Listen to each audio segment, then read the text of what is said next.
Hi, this is Sean D'Souza, and you're listening to the 3-Month Vacation Podcast.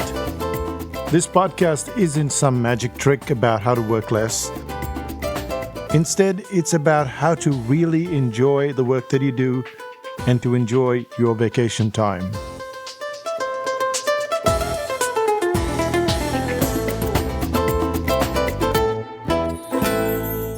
Hi, it's Sean, and you're listening to the 3-Month Vacation.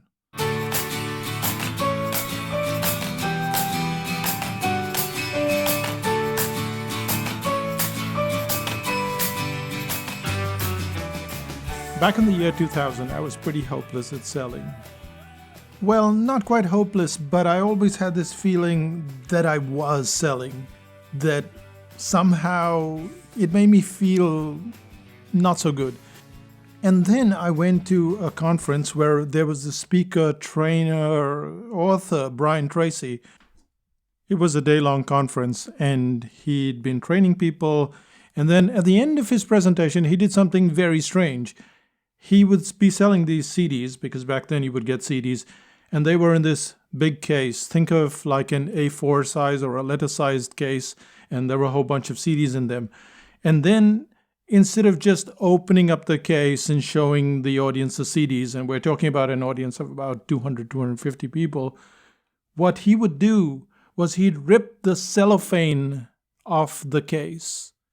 So he'd pick up one case, he'd rip the cellophane off, and then he'd show you the CDs. And then he'd pick the second case and rip the cellophane off.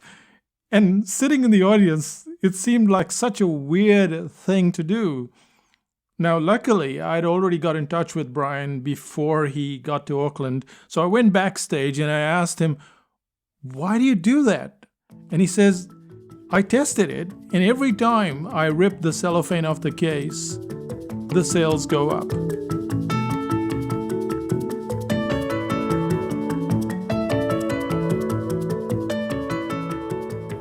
Now, I thought it was bizarre back then, and I think it's bizarre now, but there is a very strong principle in play there.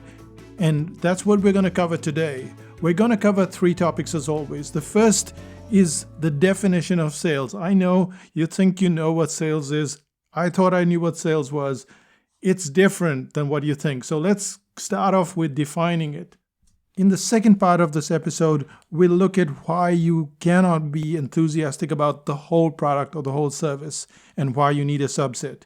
And the third is the power of the bonus and why it's more crucial than you would think.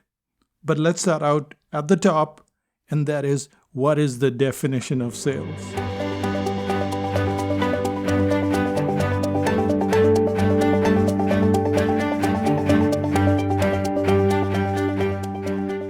Going back to 2000, I'd get into my car, which was a Toyota Current, looks like a sporty car, and I'd drive to a networking meeting.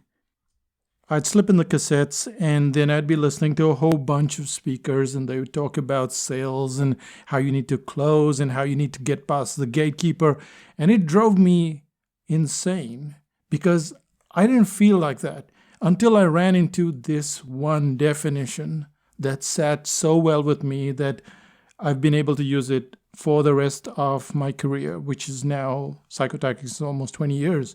So what was this one definition of sales? And it's just, sales is a transfer of enthusiasm from one person to another. I'll say it again. It's a transfer of enthusiasm from one person to another. And you find this to be true when you're recommending a movie, for instance. Say you watch something on Netflix, or you went to the cinema and you watched a movie, and then you run into a friend and you're not selling anything, but you are selling something. And your enthusiasm is what causes the other person to go, "I need to check this out. I need to watch this series," or "I need to go to this movie."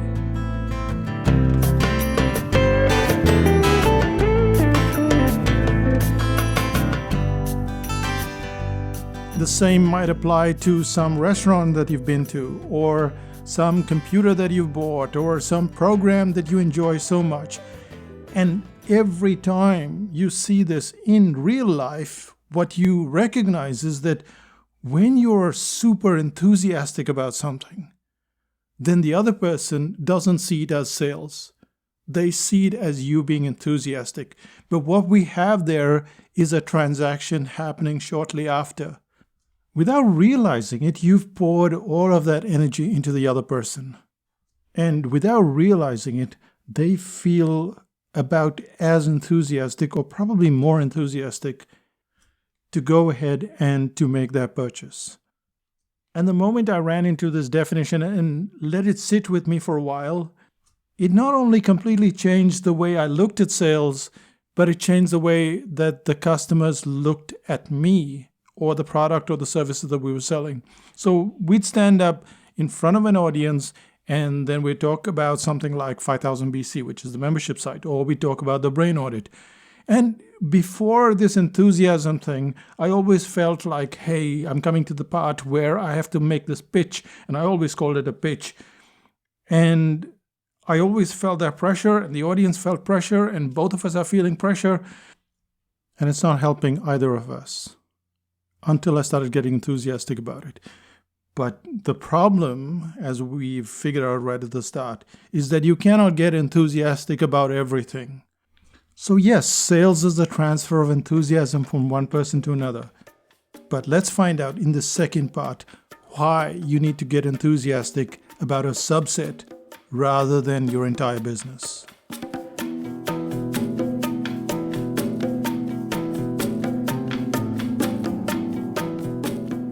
Many years ago, I started using this program called InDesign. It's Adobe InDesign, and we create all our ebooks in that program.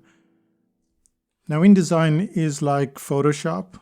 It's complicated. It has hundreds of little things that you have to learn, and probably takes 40 to 50 hours to even get your head around it.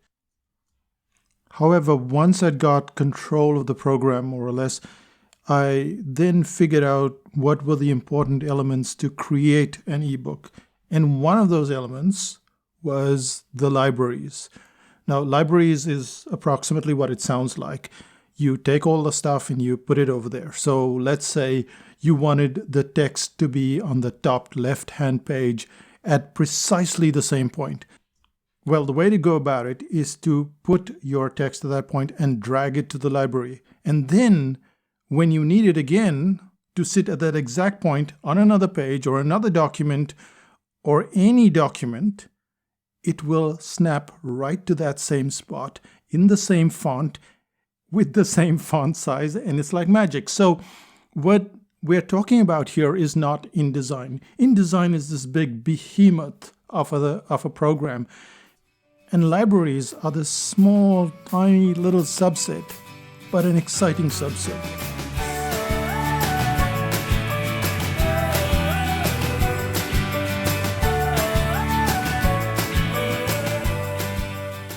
Which is to say that if I wanted someone to get enthusiastic about InDesign, the worst thing I could do is talk about InDesign. To talk about all of those toolbars and all of the commands and all of the things that would drive you crazy. You would feel like I was pushing something across that you really didn't want to buy. Not conceptually, not physically, you just didn't want to have anything to do with it. But if we go to the subset and we start talking about just the libraries and how it saves an enormous amount of time and how you can store all of the assets that you have in the library and then pull it across at a moment's notice, well, suddenly now that subset has become more important than the whole program itself. But how does this work in real life? Let's say you're a copywriter. And you write sales pages for clients, and your clients love what you do and they want to talk about it. But when it comes to you pitching your own copywriting services, you don't feel so good about it. You want to hold back. And this is where you have to go to a subset.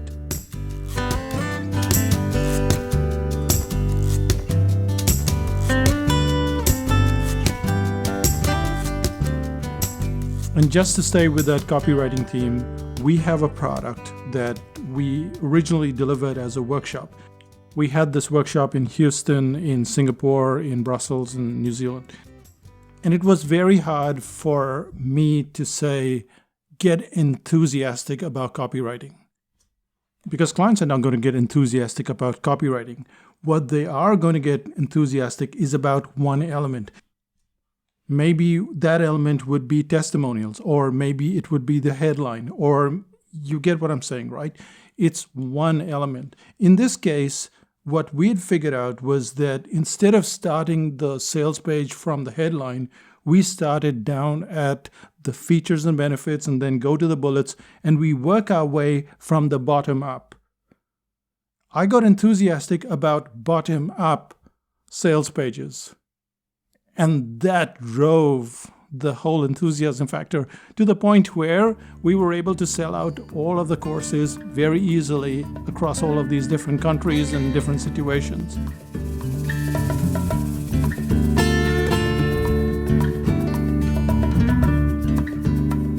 What are we dealing with here? We're not dealing with psychotherapy. We're not dealing with copywriting. We're not dealing with web design. We're not dealing with podcasting. What we're dealing with is a subset, something that you can get very enthusiastic about. And it needs to be a subset because a subset is what people can wrap their heads around, which is to say that even during those speaking days when we'd get in front of the audience and we'd sell the brain audit, I never spoke about the entire brain audit. I would just speak about the problem, the solution, and the target profile, and how when you combine them, you get a trigger, and how that trigger gets the attention of your audience.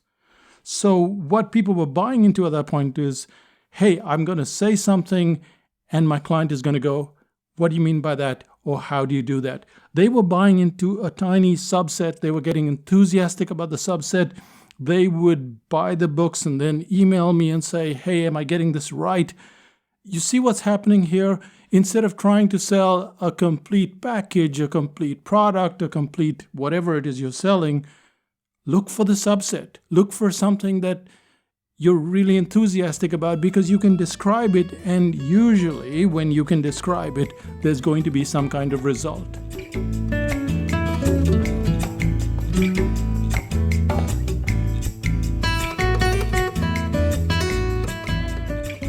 With the brain audit, that specific result was just the trigger. It was, you say something, the client says, how do you do that? Or what do you mean by that? Which means that the client is interested and you can go ahead with the sale. So here we are at the end of the second part. In the first part, we talked about sales being a transfer of enthusiasm. The second part is that the enthusiasm cannot stretch across your entire product or service. It needs to be a subset.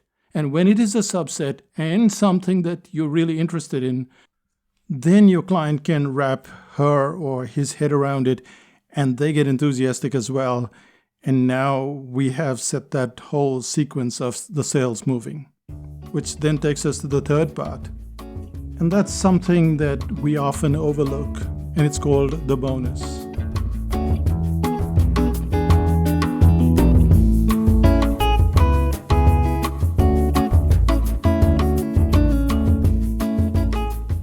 I've told the story several times before on this podcast, but it's worth repeating. Early in my career, I went to Australia. I spoke in front of an audience. I did all the enthusiasm. I did all the tiny bits. And I still wasn't able to get the audience to run to the back of the room and buy my product. I just sold enough to cover my costs and to come back to New Zealand with my tail between my legs. So, obviously, the first two parts matter, but what about the third part? Well, the speaker that came before me had that down pat, and I know it because I watched it unfold, and I thought it would happen to me, but I wasn't aware of the bonus or the power of the bonus back then. So he spoke, and he had this software that he was selling, and the bonus was that for the first 50 or the first 100 people, he would install the software so they didn't have to go through the rigmarole of working out how the software needed to be installed. He would install it for them, and maybe it was worth $100 or $200 to do that, and he was going to give it to them for free.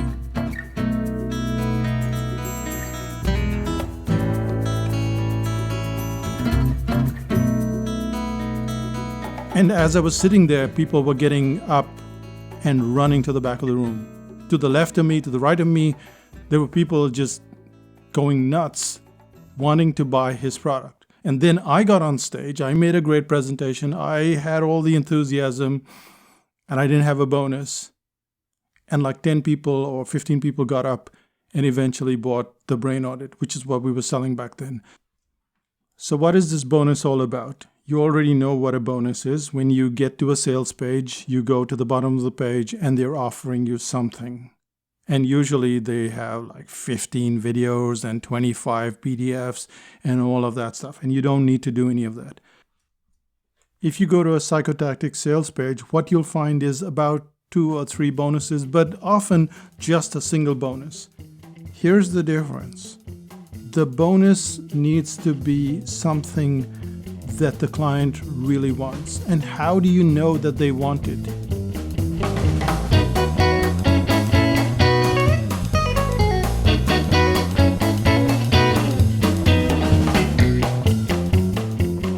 It's the one thing that drives people crazy. They go, I've got all of these features, I've got all of these benefits. How do I know which thing the client wants?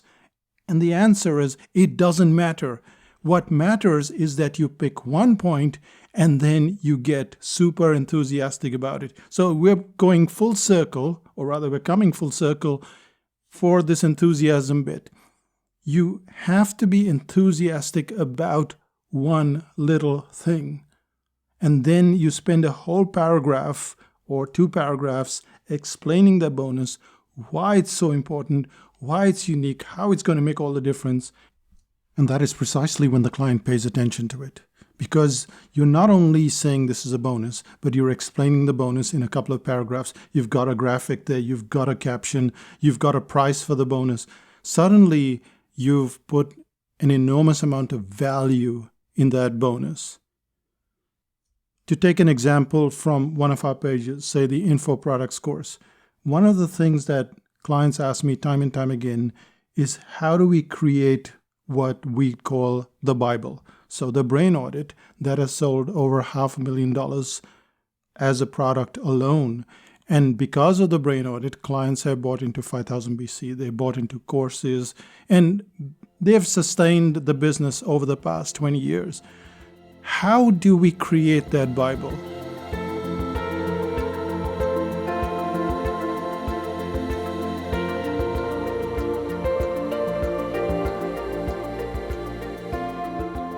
And at this point you might think, hey, you're cheating. Clients are already asking you this question. You know what the bonus needs to be.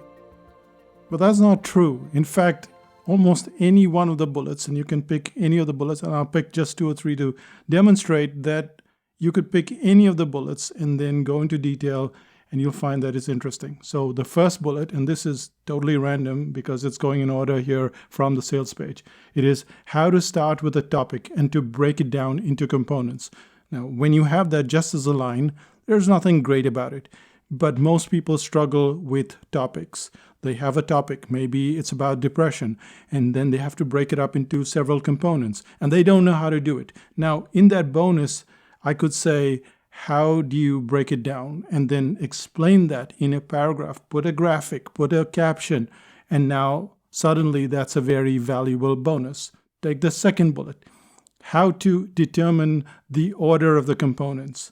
Well, maybe in the sales page itself, it talks about all of these components, how to take a topic, how to break it down into components. But the order of the components is very crucial. What is the order? How do we put it together? What if this comes before that? You see what I'm doing here? I don't think we need to even go to the third point, because you can go to that page on info products and read any of the points, and all of the points, when expanded with enthusiasm, when you put a graphic, when you put a caption there, automatically becomes a bonus. So you don't have to have a dozen bonuses. You just have to be excited about one point and then drive home that one point. And that's it. That's the end of the podcast.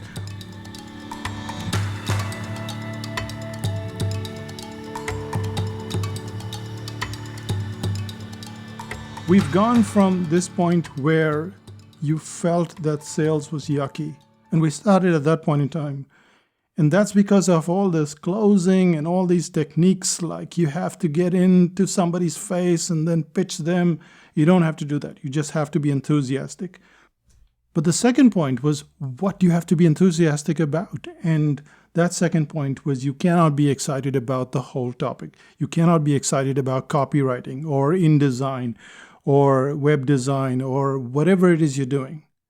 You have to be excited about a subset.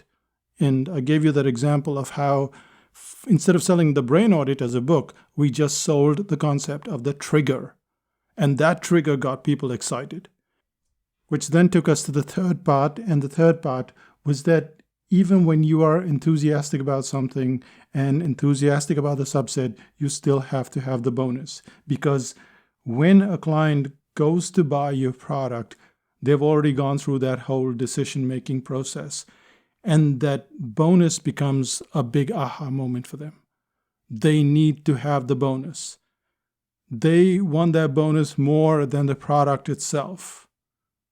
If you don't believe me, try it. Put a bonus on a product, a really good bonus, and then take it away. And you will find that clients will get annoyed with you. They may even go to the competition because you took away their little ice cream cone with double scoop ice cream, which is the bonus that we're talking about.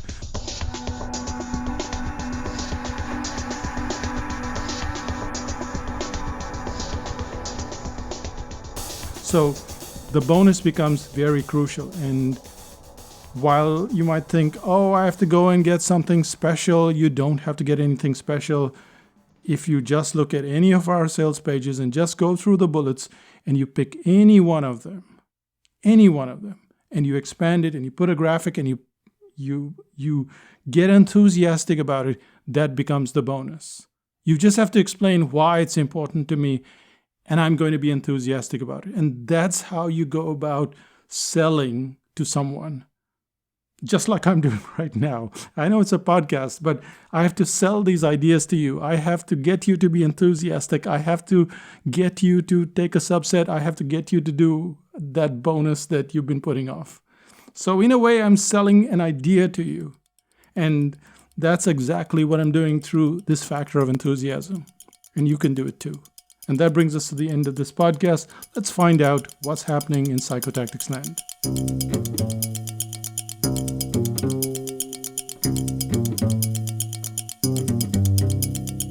You know that phrase, sales is the transfer of enthusiasm from one person to another? Well, here's another phrase, and that is, clients buy before they pay. And as bizarre as it sounds, that's exactly what clients do. They buy into a concept, they buy into a product, they buy into a service long before they pay for it. And this whole process is called pre-sale. Now, we struggled for a long time just trying to sell our courses and our products, and not because they weren't good, not because we didn't have the testimonials, but because we didn't have the system of pre-selling. And the moment we put the system of pre-selling together, what we found was that the day we released the product, it would sell out within an hour. It would sometimes sell out in 20 minutes.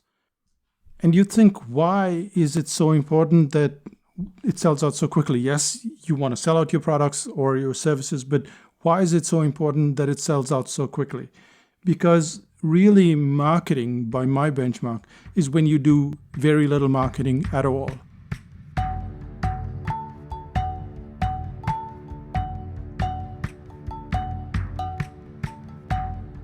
If you have to put out so many ads, you have to do joint ventures, you have to do affiliate programs, you have to do all of that stuff, it takes up weeks and months of just putting it together. Because the courses and the products sell out so quickly, we don't have to do any more marketing. We don't have to write a dozen sales letters. We don't have to do lots of follow-up. And we can spend that time making sure that clients get prepared for the courses or for a workshop, or give them the information that they need in advance, because we send all the information like a month in advance, especially when you're doing a workshop or a course. And all of that time is spent on helping the client get to the result that they desire, instead of us spending all of that time marketing and marketing and marketing endlessly. And that is what pre-sale is about. It's on the 21st of November. Go to psychotactics.com, and under products, you'll find products over $200. And that's where pre-sale is located. Or you can just go to psychotactics.com/products/pre-sale and you'll find it. That's it from Psychotactics Land. I'll say bye for now. Bye-bye.